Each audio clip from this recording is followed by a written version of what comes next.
Quelle est la différence entre le granit, le quartz et le marbre? C'est ce qu'on va voir dans la vidéo d'aujourd'hui. Restez à l'écoute. Tout d'abord, je voulais me présenter. Alors, mon nom est Jessica Loca, je suis designer d'intérieur. J'ai mon agence en design dans la grande région de Montréal où on offre des services pour des projets de rénovation majeurs. J'offre aussi des produits et des services virtuels aux passionnés de décoration. Donc, pour les curieuses, visitez mon site web jessicalocadesign.com. Alors, on entend beaucoup de nos jours de parler du quartz, du granit, du marbre. Quelle est la différence entre tout ça et comment on fait pour choisir le meilleur matériau pour le design de sa cuisine? Donc, pour commencer, je voulais juste mettre en situation qu'aujourd'hui, vraiment, la tendance est dans les pierres pour les comptoirs de cuisine. Donc, on n'utilise plus beaucoup le stratifié, même dans les salles de bain. Donc, on est, c'est sûr, dans un niveau un petit peu plus luxueux parce que oui, ça coûte plus cher aller mettre une pierre pour un comptoir.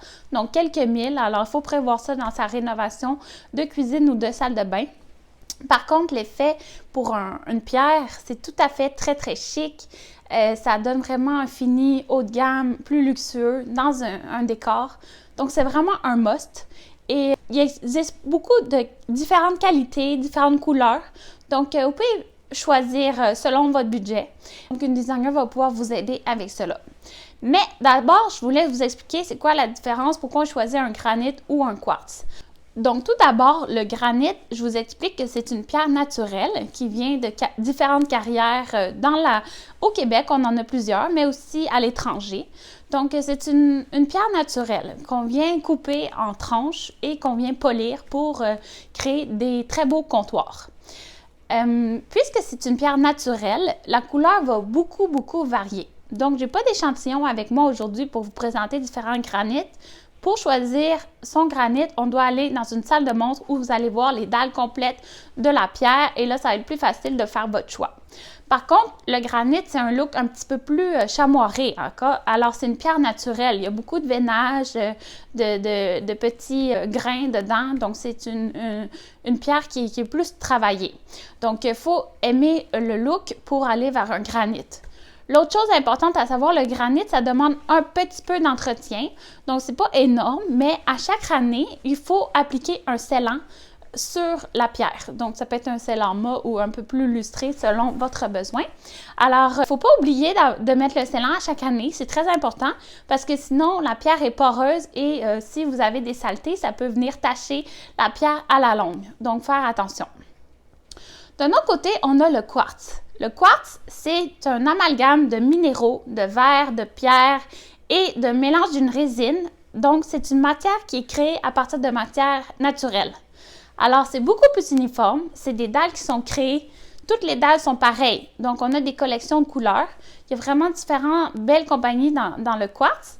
Alors, c'est très dense, le quartz. Alors, c'est pas du tout poreux. Donc, c'est vraiment pas dangereux pour tacher le comptoir. Ça demande aucun entretien. La seule chose qu'il faut faire attention, il ne faut pas mettre un chaudron très, très chaud sur le comptoir, puisque là, ça pourrait déformer le quartz.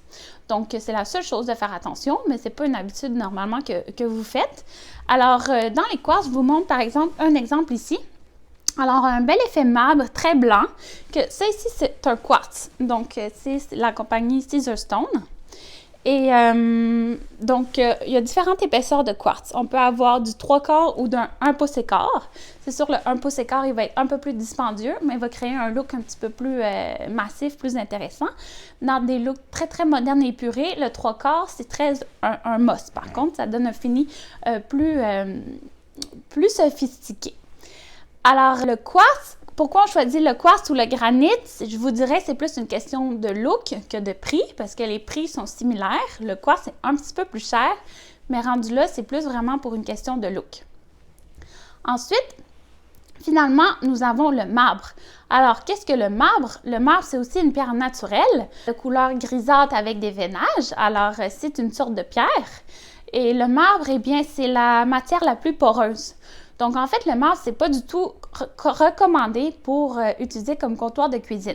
Si vous dites « Ah, j'ai vu un beau comptoir en marbre chez telle personne », ben c'était pas du marbre, c'était sûrement du quartz. Parce qu'aujourd'hui, les quartz, comme lui je vous ai montré, donnent des effets marbre. Mais des effets marbre beaucoup plus blancs, pas jaunes et pas trop gris. Parce que le marbre, c'est jaune et c'est gris. Alors, c'est pas nécessairement ces couleurs-là qu'on va aller chercher de nos jours. Alors, comme je vous dis, le marbre, c'est la matière la plus poreuse. Donc, il faut mettre un scellant, mais même avec le scellant, ça peut tacher. Donc, du vin rouge sur un comptoir de marbre, ça va tacher. Donc, c'est pour ça que c'est pas du tout recommandé. Je ne l'utilise pas vraiment dans mes designs, à part au niveau de carrelage, qu'on l'utilise dans des salles de bain ou des backsplash, ça peut être la limite. Donc, je vous recommande plutôt d'aller choisir un beau quartz. Aujourd'hui, les compagnies offrent un très, très grand choix d'effets marbrés. Alors, ça va être tout à fait très joli et beaucoup plus facile d'entretien. Alors, si vous avez aimé ma vidéo, je vous conseille de partager s'il vous plaît.